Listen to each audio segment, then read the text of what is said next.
Good morning, everyone. I am Kennedy Agon, and I will be your presiding officer for this meeting. So, before we start our meeting, I would like to acknowledge the nurse managers for each department. First, the nursing manager of the ER, Ms. Charity Calayo. Then from the OPD, Ms. Ivanda. And our secretary of the day to record our minutes of meeting, Ms. Sharon Magnayan.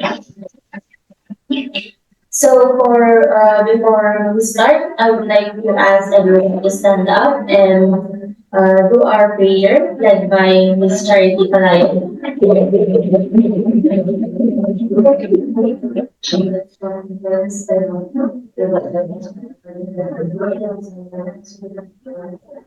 Lord, we will despite our thoughts, our prayers, and our as we receive resolve our differences and resolve our discovery with other. And please give us understanding, patience, and hearts ready to forgive. May um, your peace and harmony be in this one. Lord, we also humbly ask for the our sins and intentionally also pray that you save us all of us. In this we pray in Jesus' name. So today in our meeting, November 6, 2025 at 10 a.m. So we'll now start with our agenda about the interdisciplinary conflict. So with this, the purpose of the meeting is to resolve and reconcile the conflicts between the health departments and also to the ER.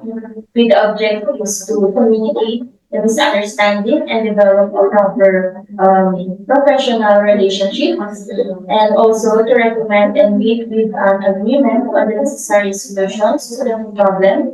And lastly, to maintain professionalism and ethical practice in providing patient care. So we have three agendas. So first, I would like to start in the first agenda with the conflict in endorsement and shortage of staff. So if you would like to speak, I encourage everyone to raise your hands and you have the permission to speak. So who would like to start?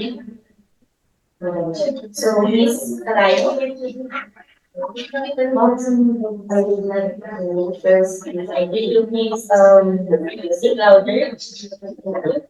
I would like to raise kasi this past few weeks, the OPD department has been fully some staff from the ER to kasi po madami po yung patients nila, and but then that also affects our department, which is meron kasi yung time na ang black on patient aids hindi namin inaasahan natin na-outbreak ng problem sa department. In addition from the department, ma'am, I would like to Chair, I would like to argue po sa kay Ms. natin, Ms. Nalayo. Regarding po dun sa endorsement, yung OPD department is bigla-bigla silang nagbabatinda ng pasyente sa at wala pong full kahit mga partial na endorsement. Sulang po. So, hindi namin, so, nangyayari is parang bumabalik pa po yung sa OPD. So, yun po. So, there are no additions. So, I would like to call Ms. Bandao to speak on their behalf of the department. Regarding that, sa namin po ni Sister Liza, about staff na naghihilaan ng staff.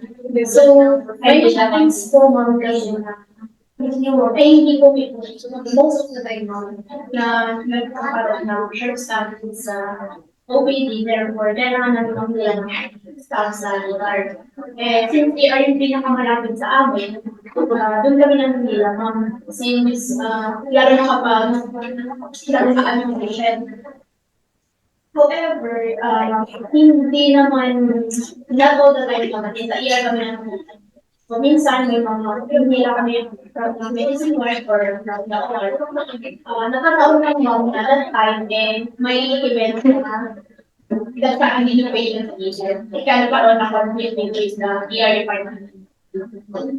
Pero dun sa naman sa endorsement ng patient, may mga times ma'am kasi na kapag nasaan yung patient, habang ng tila, may mga hilo, may mga assimilate, hindi namin siya namamanage doon sa clinic kasi busy yung mga doctor and wala pong mag-order kung whatever yung intervention problem. Therefore, pinapapunta namin sa akin sa ER to for yung order na issue. Any more additions? So anyone with your reactions? Would like to speak? DR? Yung po kasi yung nasabi ng member na kanila is, yung pwede pa sa amin na kung mag-endorse kayo is dapat ipupunta or bago sa lalaging sa amin is titignan ko muna kung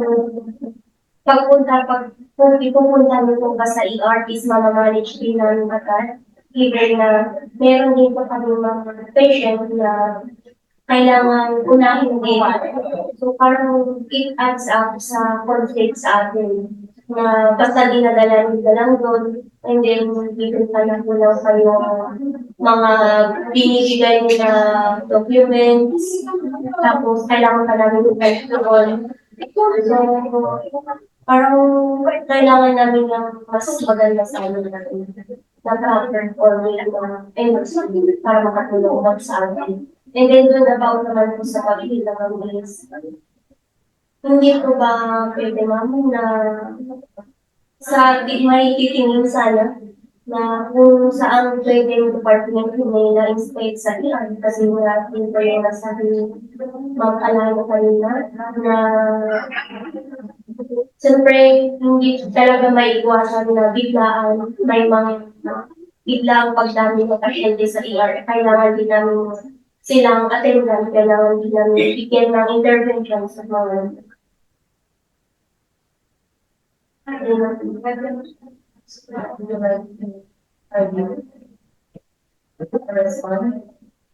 Regarding the more sa sinabi niyo po na loko ng mga lahat ng ibang available na mas participation mo, mostly yung nangyayari kasi busy-busy ako with therefore kulang na ka ng staffing. Instead na mag-look around ako, mag-ibang ako sa department, you look for available nurses. Is it, di ba mas better na sa pinakamalaki na or GC na kapag nagkaroon ng participation and about dun sa sabi mo na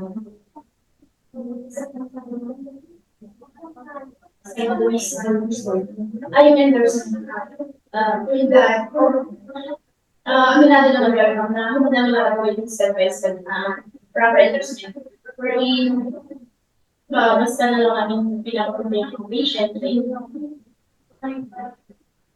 Tama po yun, ganun po yung usual na ngayon. Pero yung ano lang namin with is, yun nga kasi sa dami ng patient, hindi na namin nakagawin yung mga step by step na private endorsement. Is understanding kasi yun na, kulang kami ng staff sa OPD at naganak na siya.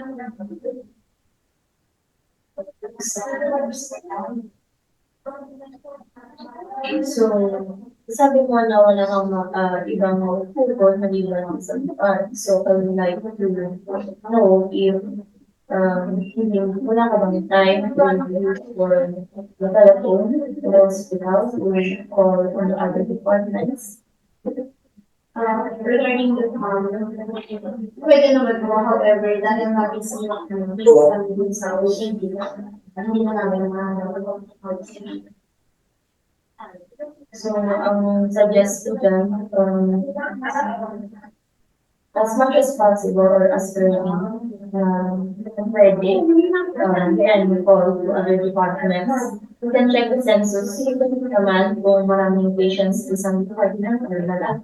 So, mas magandang gano'n para maas mo sila kung pwede tumulong sila sa department or sa ward nyo. And also, meron naman tayong group nurse, di ba? So, mas magandang gano'n para kung ever na magkaroon ng urgent o maraming cases sa ER, hindi sila yung mga problema. So, para may wata natin yung kilaan ng staff at magkaroon pa ng problema sa patient care. So, ang nangyari kasi dito, naapektuhan pa yung pag-intervene, pag-bigyan natin ng interventions sa mga patients natin, kaya nagkakaroon ng problema. So, was there any more problem besides that na nagbilaan tayo? So, paano nga po yung introspection? How is it na lack of information? Since may chart naman yung, since nakapila yung patient, meron readily available yung chart ng patient, kaya tayo may access na-assess naman namin yung patient prior to yung passing sa prior to being the chart sa so kung may lacking man dun sa ano namin, initial assessment, please re-assess if you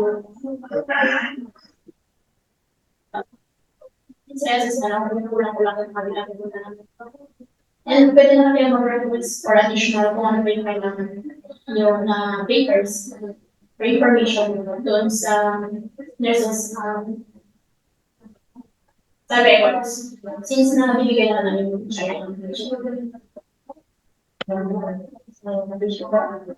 Yun nga po, meron na tayong initial assessment, may BS na. However po, dahil nga po sa sobrang haba ng pila, may times po na hindi na po talaga kaya ng patient, so biglaan po sila ng hilo. So yun po yung hindi na po namin na-assess, kung biglaan ng pila or tumaas yung ibig. So yung ginagawa naman po ng sinadala na po ng just give them an initial intervention po para that is maano din po sila mabigyan po sila ng care about them. Kasi yun nga po, hindi po sila makakaabot ng sa doctors and yung sa pila, doon na po lumalabas yung something unexpected din po namin. So yung bakit bigla ko namin yung sa Wait, sa nasabi mo po na hindi niyo na binibigyan ng initial na intervention tapos dinadala nila lang po sa amin. Ibo po ba may prioritization din sa inyo? Tapos sa amin din po kasi may triaging. So, siyempre pag dinala nyo doon, kailangan din namin tignan kung sino yung urgent na kailangan namin unahin. So, minsan kasi pag dinadala nyo doon, tapos wala pa kayong nagawa na intervention, siyempre, titingnan talaga namin kung sino yung pinaka-urgent talaga na unahin namin. And then, nabilitin mo kasi ng pag-reklamo ng mga patient na nahiligan na nga ako makikita ko na nagdala. So, mas urgent pa kami.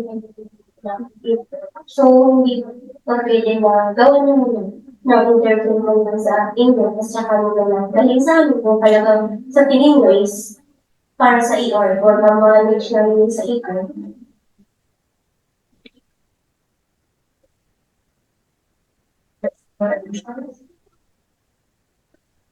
However kasi ma'am, yung sa sinasabi niyo po na initial intervention.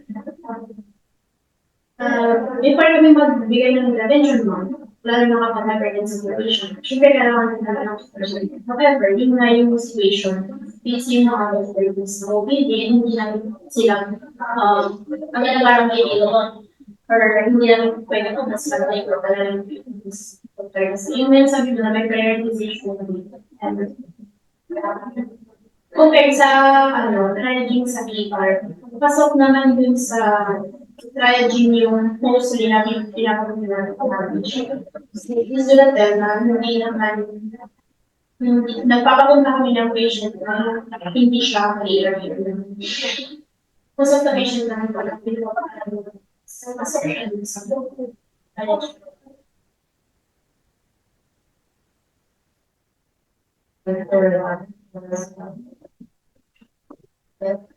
Something responsible ako. Ano lang daw, just na lang po. Kung pwede po kung hindi niyo po magawa ng mga initial interventions, lalo mga special improvements, pwede po masabi niyo po sa ER or before ng members para alam niyo po na kung ano yung agarang interventions na gagawin namin at isasawin natin sa patients.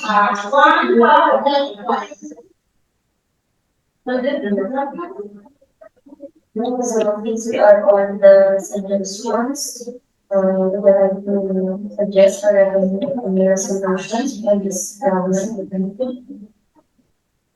Yes, volunteer siguro po or the suggestion like to see this. Since parehas kami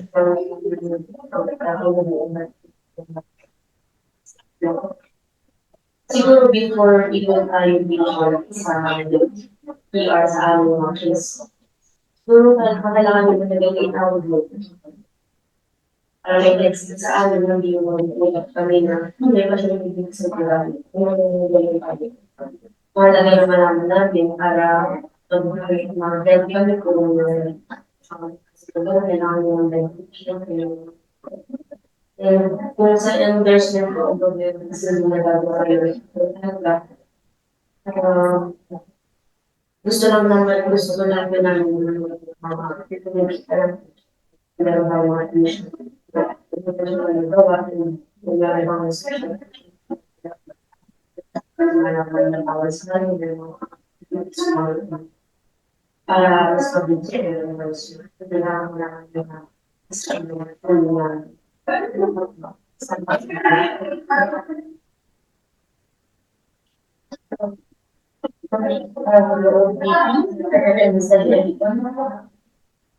would like to highlight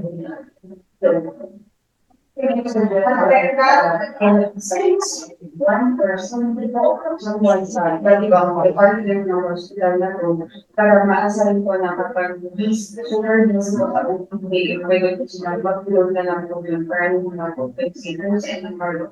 So, itong nangyayaring ganda rin na talaga sa labo. Sa akin, na suggestion para hindi sa ER. So on that, just to inform the superior to see about programs and also natin yung programs that are currently and sabihin mo na nasan siya, sabihin mo sa superior ng sa ward, then magkaroon siya ng programs. So, with all of your suggestions, does everyone agree? So, we're going for the next agenda about your violation of the professional morale of each department. I would like to hear your opinions and honest reactions. So, we would like to speak first. Would like to speak more about personality kasi po sa OPD po is maraming promotion. Araw-araw po siya ngayon. Pinapupunta po namin sa ER. Pag din napansin po namin na yung ER staff po, minsan sa pag-isagalaan sila and tumataas po yung boses nila which is napapansin po ng patient and nakikita po namin na parang kasirap yung unahin natin as professional nurse and image po ng hospital.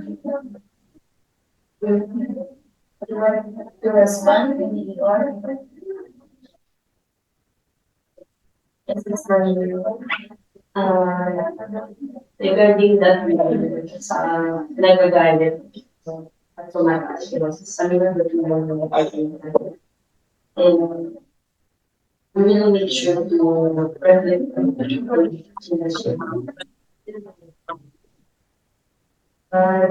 then again, I would like to hear mom na hindi ko kami galit sa inyo. But there's the situation. So, siguro kasi yung frustration and naiiwasan yung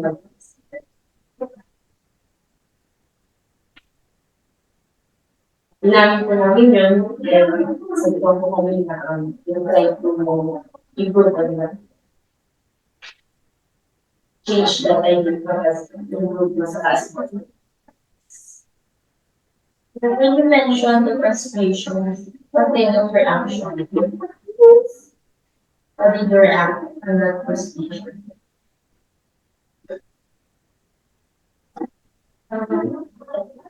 Ganito po kasi siya ma'am, even nga po na bigla-biglaan yung pagdating sa akin. And then, may kami na unahin tapos biglaan pagdating, may pasyente talaga nagbabaguhan niya. Tapos, kulang pa yung mga binibigay nila na documents, gano'n. Parang nakakadagdag kasi yung nakakadagdag ng frustration or inis, kaya minsan hindi ko talaga naiiwas ko talaga ganun na lang po yung reaction namin. So, we're sorry for that. Kung masyadong na kasobra yung kanya pag-away ng pagsasalita namin or pagkatak namin sa inyo. Pero yun nga is, kailangan din kasi namin malaman baka lang yung sa sinabi ng kanina na income na kami. And then pagdating is magandang endorsement para hindi natin kailangan hindi ka namin kailangan pumunta ulit sa inyo, gano'n. And then parang iwasan din yung hassle sa mga intervention or yung mga sa pag-work natin. So, I would like to ask from the opening partner, how did you react or respond to their frustration? Kung naman po na malis sa'yo or magalit or whatever, yung available decision sa akin. But then, huwag naman sana yung mag-care sa point na andun yung patient sa harap natin. Tapos sinasabihan mo, hindi naman yung ka-ARER, tapos most of the time kasi hindi naman lang siya minsan ang lahat. So, ang pangit po, kapag andun yung patient. Alam naman natin lahat na parang narinig yung patient kasi pwede naman sa atin lang. Pero nag-collaborate naman na hindi naman yan dyan. Kasi syempre, ang basic ko ng patient, hindi naman ka i-area. So, ano na nga siya, nag-hero na siya, mag-assimate, whatever. Hindi mo, diba? Kaya nga sila pumunta sa school. Kasi may problem. Mga additions? Nga po, hindi naman po maiiwas na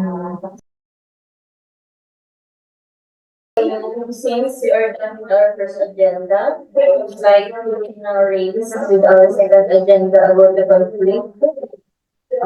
Violation of the professional morale between the departments. So who would like to first? No, let's be Lalo pa, sa patient ko ng OP, mas marami kong patient araw-araw. And because po napinutukan namin po sila sa PR for the urgent care po, so kailangan ko ng short care. And napansin ko namin we are staff na minsan po mataas po yung boses nila, kaya po silang mag-action sa patient, which is napapansin ko ng patient, and it cause po lang parang na sila po yung tinig ng patient sa professional yung sa hospital po. Kaya yung po sila would you like to explain yourself? Sa sinabi po ni Angel, kailangan kami sa pag-accept ng patients. Hindi mo po kami nagagalit or nagugulat kasi pero mataas yung boses namin. Ganun naman po sa ayaw namin tanggapin yung patient.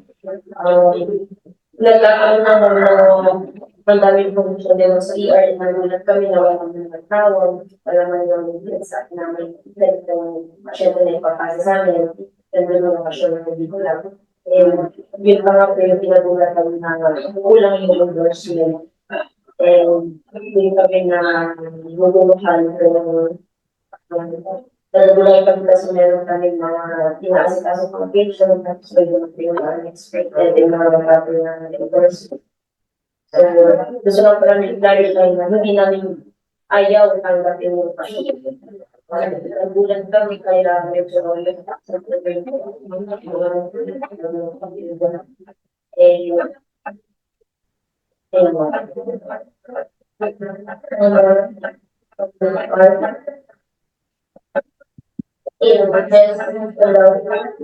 Naman talaga yun. Very excited naman ito. Very fine. Naiintindihan namin. But then, pag naman po sa mga sa point na yung sa iyo, hindi naman kaya area yun. Despite na yung patient na within the area. So, narinig nila. Kaya, yun po yung aming despite ngayon. So, despite their frustrations, despite their needs, or value, whatever yung toxic situations, and yung nasa biglaan na pagpunta lang if they understanding naman, yun, kung nga sana mabasa ng part na naririnig naman mga patient na kasi sa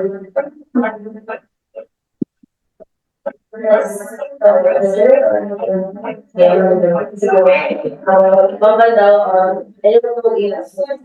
Nagkakamali ako pero on my part, never po din-explain sa pasyente na hindi siya, sa ERDR. Maybe, meron siguro sa mga kasamahan ko ay pag-uusapan na nila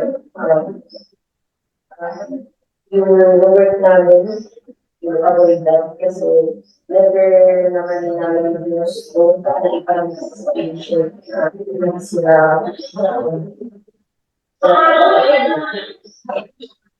I won't drop next month, but then most of the time, I know those things. Lagi nagsasabi ng patient ng mga so, yun lang, And permission to speak. Additional lang po naging tulong talaga yung bago niyo po sa nagaling sa ER is may call o may mag-i-informan na.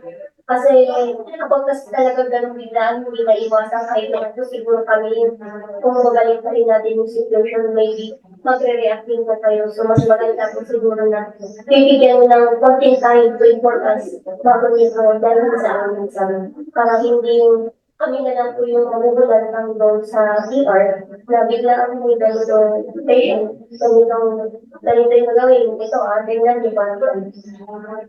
regarding that, ang lapit-lapit na mga dito sa ERs, parang nilatawag ko namin sa inyo of the patient wherein pwede naman namin i-compare sa inyo yung giving with the chart with which is ano naman sa chart ng patient ng mga emotions, including vital signs, assessment of complaints. Yung nga po kasi yung issue na nabanggitin po natin kanina na kulang po kasi yung binibigay niyo sa amin tapos kulang po yung endorsement. So nakaka-attain po kasi yung sa What example lang ba? What example lang ba yung information na kailangan sa patient na wala sa chart? like for example kung ano ba yung nagawa niyo pagdating ng patient po. Nakita binigay niyo sa amin, kailangan pa namin bumalik na kung ano ba yung ganito ganyan. Yes, ma'am. in order of this meeting. Please raise your hands and ask for information. Excuse me. About dun sa sinabi mo,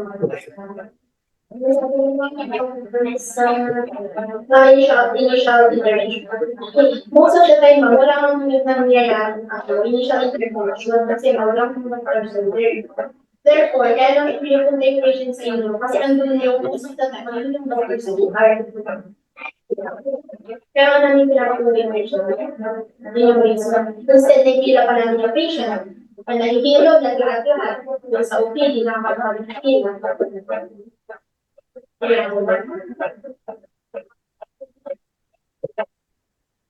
Well, ito na yung pag-usapan na sa pag-aasip.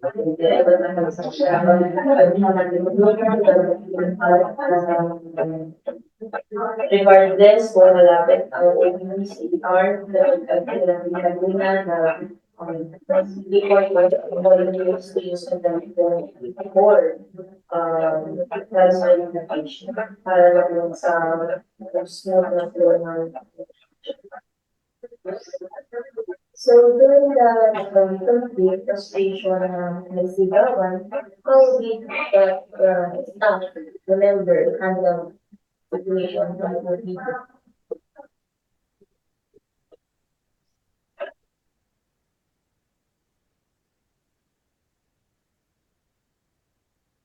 What did you handle?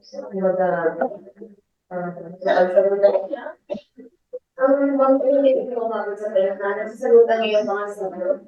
Yung dali ko lang kasi na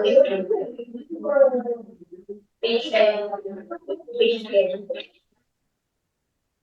Pero no, pwede na sa lalo, yung ready sa situation, yung proper endorsement,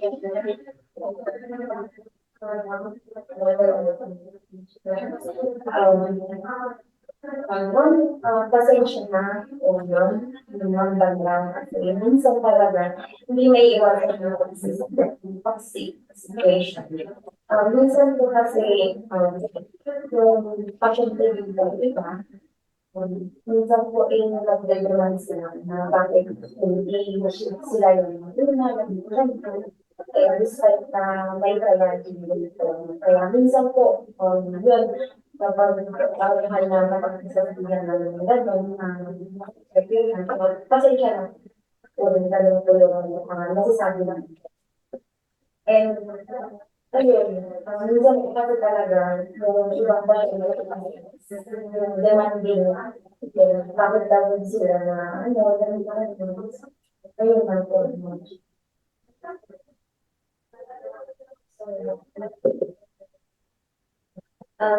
Yun nga po, ay point taken naman po, given na meron po talagang sitwasyon, hindi po natin maiiwasan na ganun po, may tension, may pressure po sa work natin. Pero, di ba nga po, as a professional nurse, dapat po marunong po tayong i-handle po yung mga ganung situation. Alam po natin po na kailan po na tayo magkatok ng mga painting or kailangan po natin hindi ipakita sa mga patients na gano'n na po yung nangyayari. Kasi, di ba, dapat tayo nagbibigay sa kanila. Kasi hindi yung tayo yung dadagdag sa situation nila. So, kung gano'n po yung situation, siguro isipin na lang po muna natin initial intervention muna sa patients bago tayo mag-react.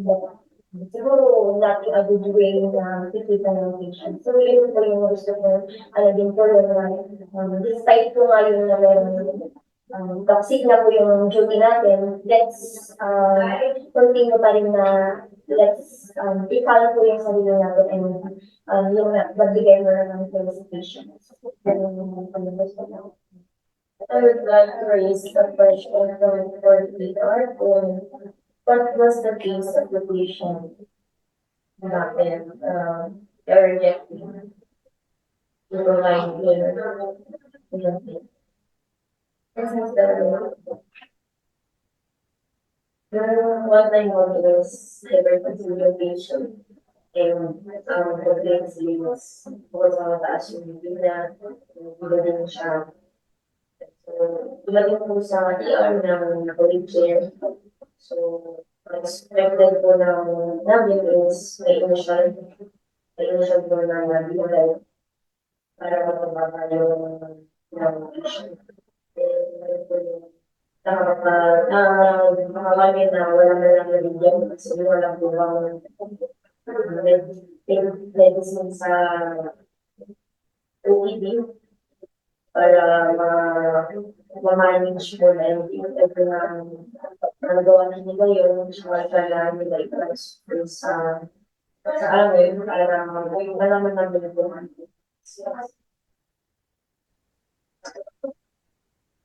Ang lagi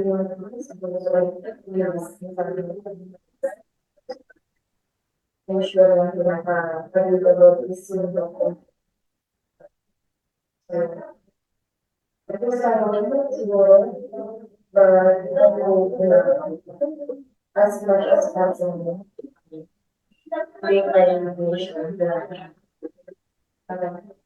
viewers. Kasi malay nyo na as busy ang or example, kailangan mo patient ng bali sa video na so,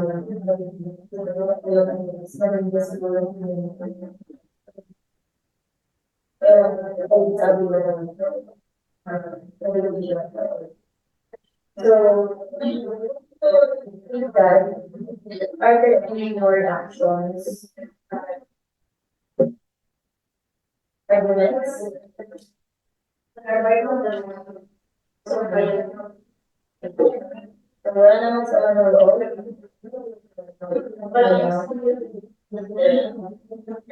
So, ano gusto nyo gawin kung pwede nyo ma-recommend suggestions? Or we can advise your coworker para maiwasan itong violations. We'd like to suggest sa endorsement. Kasi kahit hindi naman kasi maganda ang complaint mo, pero at least man lang na meron ng partial rather than so I would like to focus on the agenda.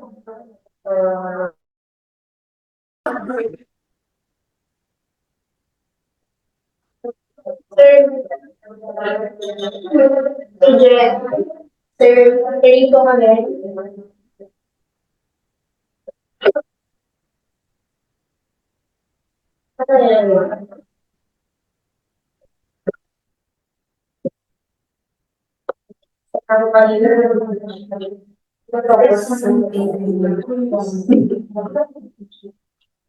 Suggestions.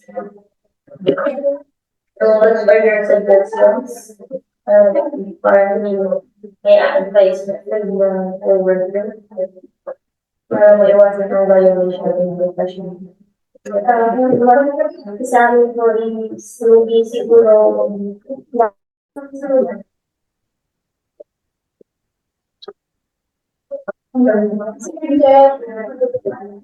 Hindi, are you there? So for our last agenda, we'd like to promote our resolutions and more suggestions. Besides highlight the proper endorsement, and the availability of staff, and sa amin lang siguro is hindi kailangan namin mag-prepare dun sa nasabi nila na we have to stay professional but at the same time din po sana is we have to ganun din po sana sa inyo kasi maybe hindi lang naman po siguro sa amin lang ganun. So, kailangan natin both mag-prepare kung ganun. Kasi minsan may words kasi na lumalabas sa bibig natin na mati sa pandilip lang. So, yun lang siguro kailangan natin mag-reflect and ayusin yung the way na mag-work tayo o nagsalita para maiwasan yung disruption sa patient care.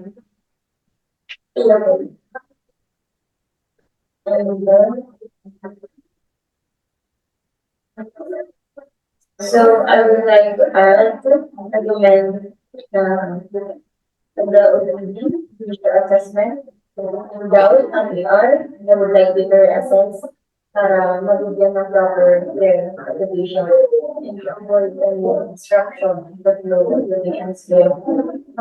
Para hindi natin ma-violate ang rights niya. So, in your violations of professional ethics, I would like to be always despite any situation. Despite CCTV, and understanding by sa isang show and then hindi naman naalam ko ano yung experience each one. Minsan sa ER marami nagaling sa ano mga patient or sa OPD. Hindi din ako every day marami. Pagpa-check out and So, I would like to do more cooperate with each other since I don't know how to say something. Iwasan lang ang communication tayo. Iwasan ang misconception. And so, we do Lord, yung kanina, sa juniors, available, there's the other department, and I will highlight, I will discuss this to the chief nurse, if possible, is walang pangalakas now. And then, lastly, I would like to recommend, for the upcoming team building activity in our facility, that for the two departments, the OPD and PR, looking out for drawing, para naman ma-strengthen yung collaborations ng and your relationship. Sakali na after that, yung building is pagpagaan at community ang inside is sa isa during our shifts. So with that, any more clarification, suggestions, or actions? Do you agree to all the recommendations na mention mo sa motion na kanina? Because agree. Yes. So with that, Mr. George, I would like to call on Ms. Sharon Kalinayan as the secretary to summarize the news of our meeting. So for our first agenda, the conflict between OPD and DR department. So you have stated, Ms. Palayo, that you have been short staffed at the ER sometimes because the OPD are struggling some of their staff.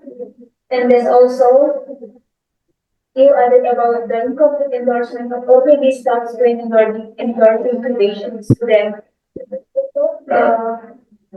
The OPD manager replied that they cannot accommodate all the patients every day, so they are requesting help from their staff, the ER. So we have also suggested some solutions for this to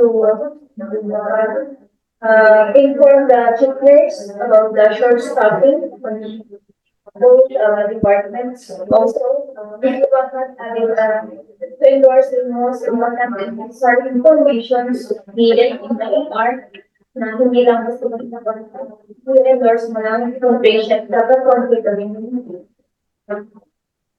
information na i-endorse mo. Sa number 2 na agenda natin, yung tension between you and the ER. We have also suggested resolutions about this. Ms. Amon requested that the ER member should do a reassessment if they are in doubt on the initial assessment of the OPD. Also, the chairperson also recommended that during endorsement, there should be an initial assessment from the OPD and full information of the patient's case to avoid communication errors that could deteriorate the flow of patient's care. And also, she added to be more understanding of the situation, no matter how toxic, and be mindful of your attitudes all the time, especially in front of the patients.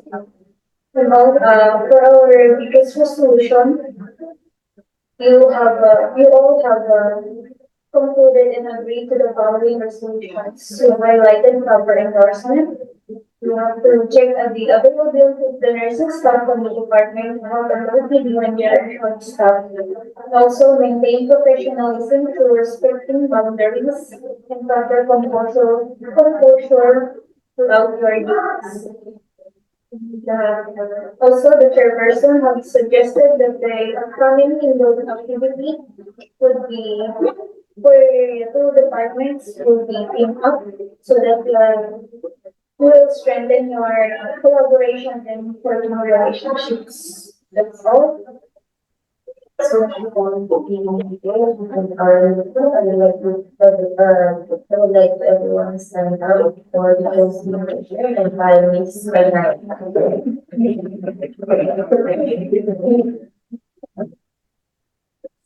So pray for that you praise and thank you for this day of God. Thank you for the present, thank you for us, thank you also for your presence in us today. Thank you for giving us the understanding, the wisdom, empathy that for us here. Kailangan po namin ng understanding sa isa't isa, kahit sa any situations na kailangan to help us overcome our difficulties, so that we can give full patience care that our patients needed. Also, tulungan niyo po kami sa araw-araw pagbabago sa mga magabayan niyo kami pag alam namin sa mga patients namin, pagbigay namin ng mga patient care. Thank you. Salamat po sa mag-intindi sa salamat po sa pagiging grateful niyo sa amin. Patuloy na kami gabayan. Lord, pray. So, I would like the principal to shake hands.